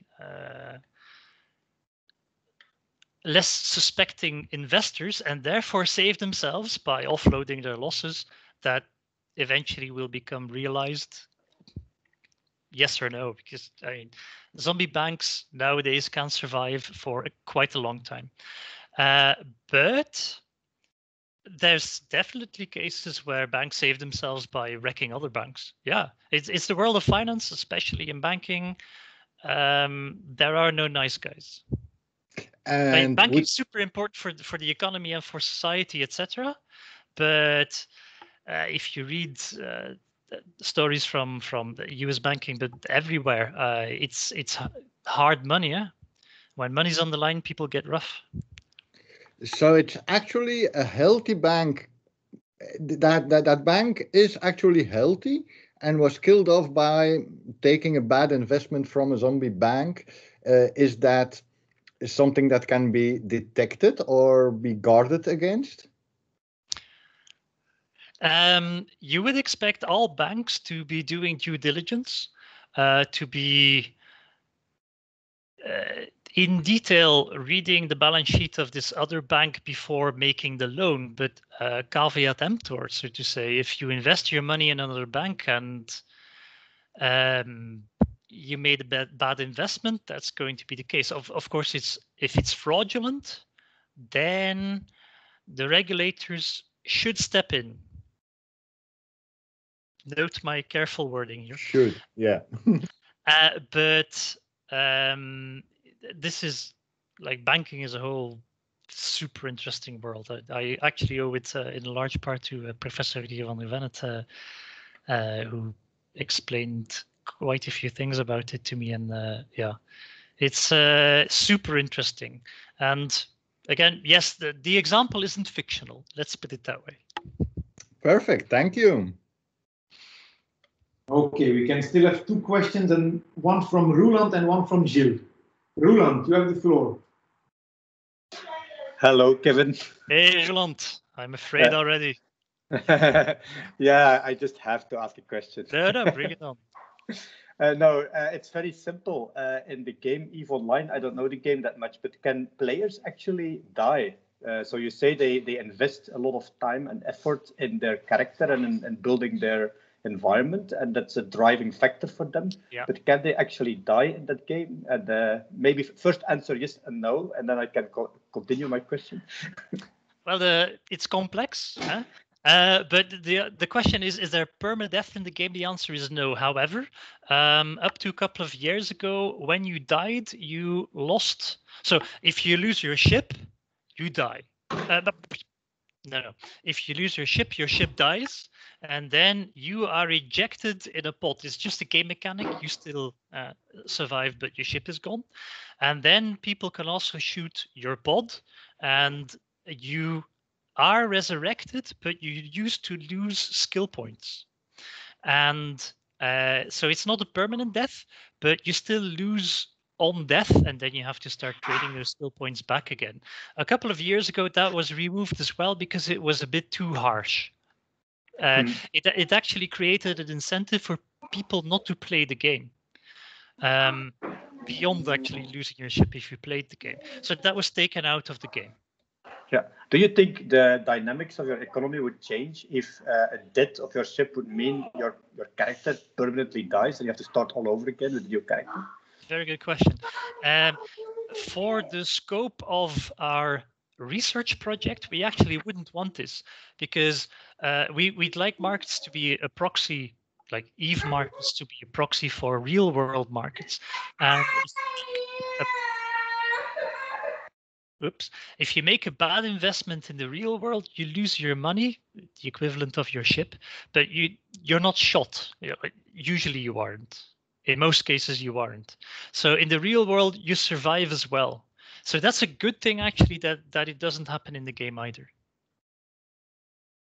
Everyone muted. Okay.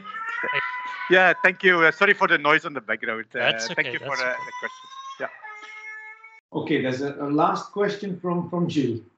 Jill, go ahead. Hi, Kevin. First of all, congratulations. Sorry for pestering you with the final No, it's question. good. Actually, I'm inviting questions. I like talking about this stuff. It's more about the metadata of the data set. I was wondering if during your studies of this mass data on the economics, if you've discovered some similarities as to the inequality of the distribution. Yeah.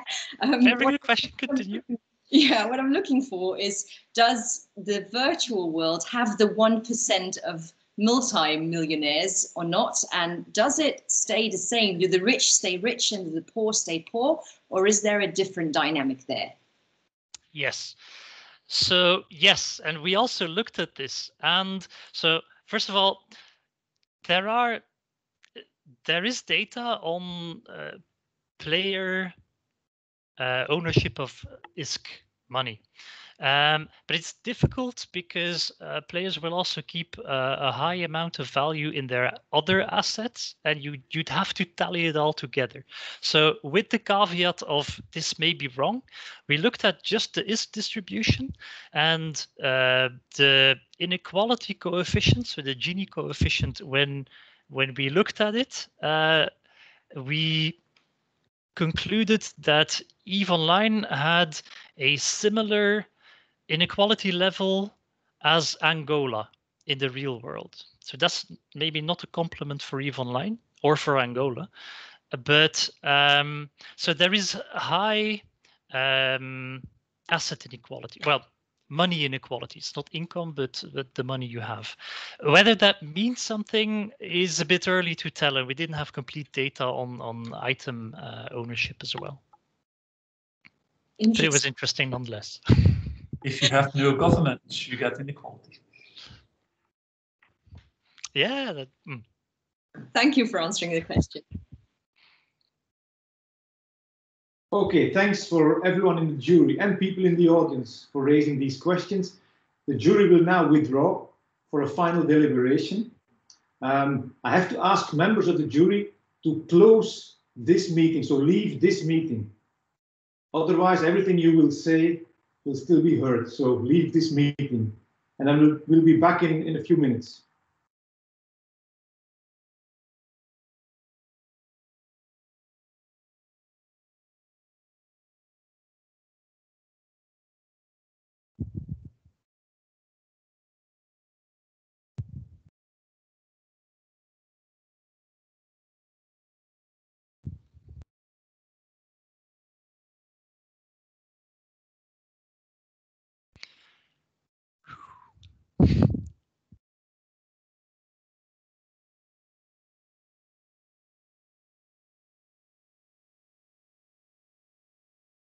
Dank u wel, Lode. Dank u voor te komen.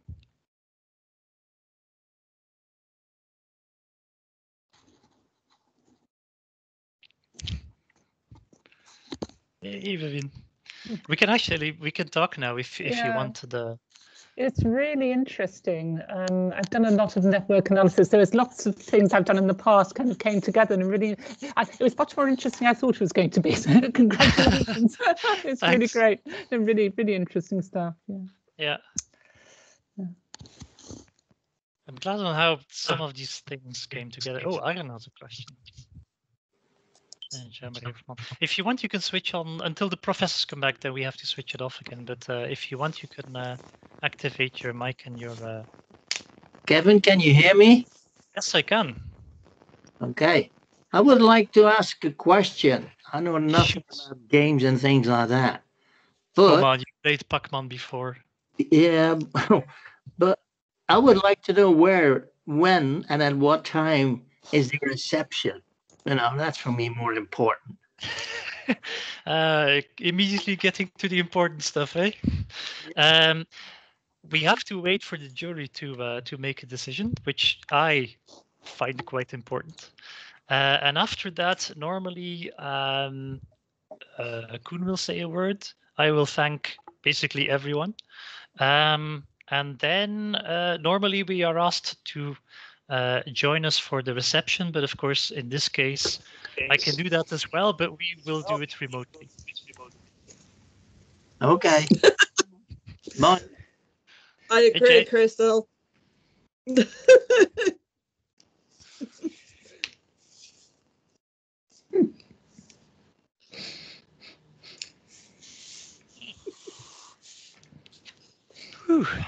Hey, Aaron, I'm glad you could come. Yeah, you know, it's 2 a.m. here, but yeah. I stayed up just for this. This is my from Japan. Wait, you're all the way from Japan? No way. Yes. Oh my god, that's cool. So really glad to see you that you could make it for it, because of course, 2 a.m. on a Thursday night. yeah. So I'll sleep a couple hours before going back to the lab. Yeah.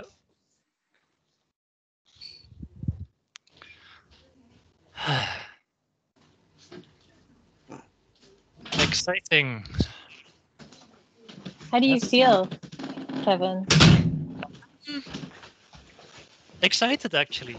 I was a little bit nervous, but more about the technology not working. Like if MS Teams had decided today to not show, I would have been annoyed.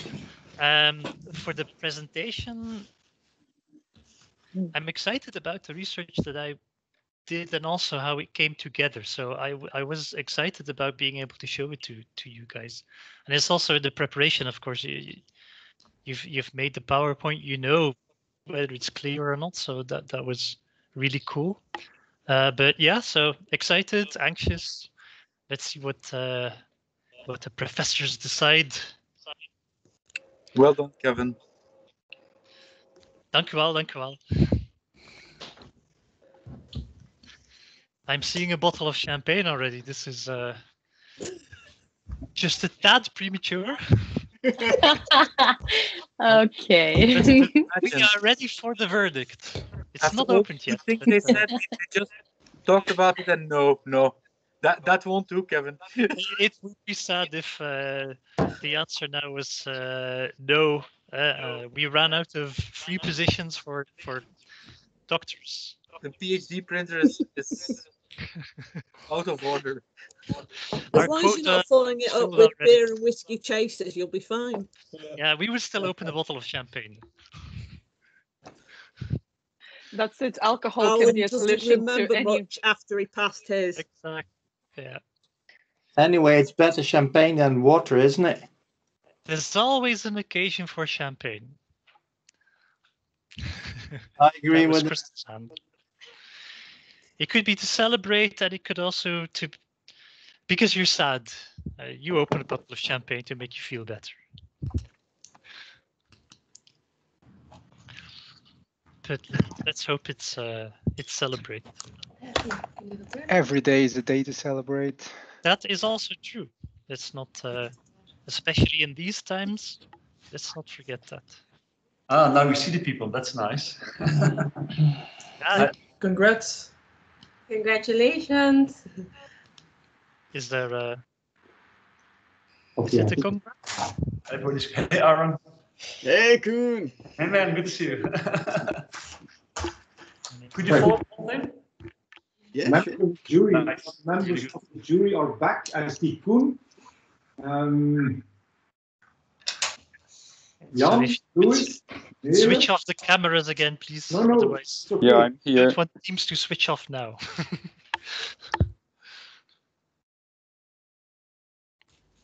Louis, are you back? Yeah, this time I'm back. And Jan is back also. Nele, Bruno. Yeah, I'm back in town. Okay. So, ladies and gentlemen, the examination board has decided, after deliberation and unanimously, that the degree of Doctor of Economics and of Science, Physics, will be granted to Kevin Hoefman.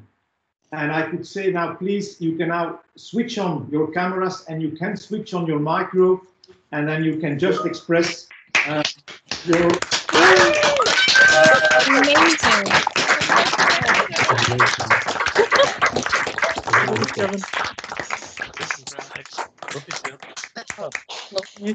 That is a relief. It's been a long but Kevin. very interesting journey. Kevin, on behalf of the examination board, on behalf of the whole faculty communities of economics and business administration and of science, physics, I warmly congratulate you for obtaining this high scientific degree. I congratulate you also on the side of the Department of Economics. You know that having young people obtaining their PhD is important for the department, so we're very happy with your results. Thanks a lot. Thank you. You know Thank you that. very much. Yeah, maybe that the people now switch off the microphones again. We need the wine, my darling. Not yet, not yet. You know, Kevin, that this is impossible online, but from the Faculty of Economics and Business Administration, from the Department of Economics also, you will still receive a diploma and a few presents. You know, the Doctoral Barret, the Faculty of Economics pen with your name engraved in it, Dr. Kevin Hoefman. Awesome. A present also from the Department of Economics. I can't give them online, but you will still receive them. Sure of that. So before immediately giving the floor to the supervisors for a short laudatio, and to Kevin for the final word, I can now declare this extraordinary examination time closed. I thank the members of the jury. I thank the members of the guidance, the Doctoral Advisory Committee. I thank in particular also the audience for joining us in this important event. Thanks all, and then Koen, the floor is now yours for a short laudatio. Okay, can you hear me? We can hear you. Okay, thank you so much. So, ladies and gentlemen, I'm going to walk you through a little story of this PhD to remind us all of how it happened and when it happened. First of all, I got to know Kevin as a student in the Master of Banking and Finance, as he already told us, with Rudy also as a professor, also Rudy van der Venne. And he already then was a bit of a special case, as you all know. He wanted to study banking and finance, but from a background of engineering and with a clear desire to change the world and the world of banking. So I found it an interesting character. And initially, when he expressed his willingness to do a PhD, I paid him on some of my own money. I saved up because I like to spend my money on people and like to invest in people I believe in. And so that's how it worked. So that was my pleasure. So what he didn't tell you is the first thing he did is he worked on getting data from an old, massive Russian data set of number plates. And that involved some inventive screen grabbing, C++ coding, and a battery of very old computers, 32-bit computers, burning through countless memory cards. And basically, you have to imagine like an old movie scene, a computer hacking movie scene with all kinds of old computer machines, heavy metal music from the speakers, and like months and months grabbing data. That was very interesting. Later, we started to brainstorm, and we came to an idea together with Jan Rijkebus, the co-promoter, to apply for a research grant based on the idea of building this live agent-based models, where the essential idea, the hypothesis is that we could use data generated by these games, this massive multiplayer, you could say sandbox games that never end, to say something about the real world and basically to test existing theories about the economy and about politics, and maybe to formulate some new theories. I thought initially it was a bit of a crackpot idea, actually. And we had no idea how to even start with it. So in short, it's precisely the way I like it, because I'm a high-risk academic. If it looks easy and not crazy, I'm not even interested. So it was the perfect project for me. And luckily enough, we got the project, and then we had to do it. All at once we got to do it, and we have no data yet. So our game of choice turned out to be EVE Online. You already heard about EVE Online. And I'm sure in the audience you have some players of this game. You all know it's brutal, it's fascinating, it's addictive. It's about production, it's about logistics, it's about trade, it's about politics. It's about violence and cooperation, it's about war and peace. It's, in short, a little bit like life itself. And that's precisely the idea, in fact, that's the whole idea. And I remember vividly getting into contact with EVE Online, together with Kevin. So basically, without any further thoughts, we just booked the tickets and went to the Fan Fest in Reykjavik. That's a juicy memory in my academic life. We were only armed with ourselves and our wits, and basically the idea was to talk ourselves into getting into contact with the company and convincing them to share the data. At the same time, there was a solar eclipse. Remember this, Kevin? They planned their Fan Fest and the solar eclipse. That was really very special. So yeah, it was interesting. I remember sitting in a room with 2,000 of these fans, filled, mostly men, mostly a bit too fat, mostly clad in black. And there was a palpable excitement. They were watching a movie about a new technology. That was also one of the questions. And everybody was extremely excited and said, oh, and I had no idea what I was watching. But they all understood. They knew the context, and it was really interesting to see how they lived through it. It was vibrating with excitement, the whole, and you had the tribes, the characters. It was really something else. So we convinced them to get access. And also remember that you, together with Milan, who should be mentioned, you spent a massive amount of effort in Iceland to get the data as quickly as possible, as much as possible. And that was the groundwork of a long string of papers presented on various conferences. We have mentioned Zaragoza, where we picked up Andres, by the way, mentioned Amsterdam and other places. And this was also always, to a large extent, a collaborative effort with the varying set of researchers from the team. And in alphabetical order, I should mention Aaron, who is also watching and who had a huge contribution, Andres, of course, Benjamin, Jan, Kevin, myself, Cornel, and Louis. We have political balance theory, pricing theory, temporal webs, relation with the real world, gravity theories, and also stuff mentioned today. Relation with technology and inequality, what is it saving up for a crisis time? Is it diamond? Good questions. And so there's more to come, I'm sure. So in a way, you could say the whole project, although it was totally crackpot, has, with hindsight, been an astounding success, an unexpectedly great success. Still, I should mention, you always kept your desire to change the world also inside the department. And Kevin had two main missions. One mission was a sustained campaign to make a substitute fat for sugar. He's against sugar and pro-fat.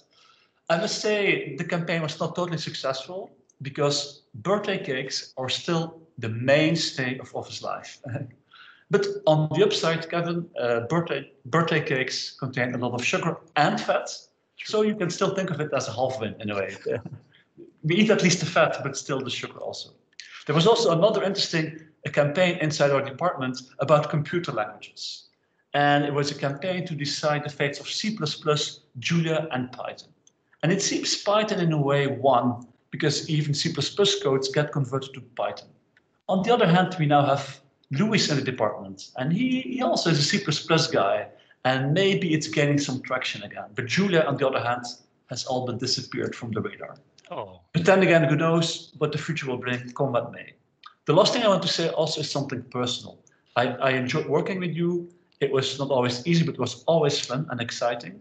And also, one of the things I learned from you, maybe you don't remember, but on a birthday party, you organized a geo-tracking thing. Remember that? And one of the things my daughter does now every weekend after that is geo-tracking. So that's one lasting result of our collaboration. But in any way, congratulations. Thank you, and may the force be with you. Koen. Thank you. Kevin, the last word is yours. All right. So I have to thank basically everyone, but it's only fitting to start by thanking my promoter, Koen Schoors, without whom this whole project would not even exist. Koen is the man of the 1,000 ideas, half of them crazy, most of them brilliant. And when Koen considered computer games as testing grounds for economic and social theories, he saw potential where others saw risk. And his enthusiasm translated into a funding proposal which, as Jan said, the jury could only accept. And they did not only accept it, they provided funding for a whole team of LabM researchers, like Koen already mentioned. And this dissertation is only one of its tangible results. So Koen, thanks a lot. Literally, this project would not be without you. Second, I also want to thank my co-promoter, Jan Rikkebus, whose social physics research motivated the multidisciplinary nature of this dissertation. And I have to be honest, I didn't know social physics existed before I met Jan. I thought physics was about physics. But it's so much more than that. The models can be applied to anything. Jan's enthusiasm for exploring the correspondences between subatomic physics and human social behavior is inspiring, and I'm not surprised. I hear this from many students who've had Jan as their teacher, that they consider him their favorite teacher at the faculty. I also want to thank my main co-author and mentor, Aaron Bramson, who made it all the way from Japan virtually, but still is 2 a.m. there, probably going on to 3 a.m. already. And Aaron was instrumental in bringing the academic publications in the dissertation to realization. Without Aaron, we wouldn't have the papers. And of course, academic research is all about publications. So Aaron, thanks a bunch. I also want to thank the members of the jury for their valuable insights, and the chairman, Professor Helen, for hosting this event. It's super important, of course. A journey is only half a journey without a conclusion. And research does not happen in a vacuum, so I also want to thank the staff, the LabM guys, Milan, Andres, Benjamin, Ken, for being their inspirational selves. I also want to thank Vicky and Tom, with whom I had many conversations on many different topics, often to the bewilderment of our other dear colleagues who were trying to get some work done on the other side of the office wall. To my family and friends, most of all, of course, my parents, thank you for everything. And of course, I want to thank Crystal, my amazing wife, wine lady and champagne ambassador, without whom I probably would have starved to death 5 years ago. And finally, I want to thank everyone in the audience for showing up, showing your support, and for taking pity on me and being nice and only asking the easy questions. So thank you, everyone. Thanks a whole bunch.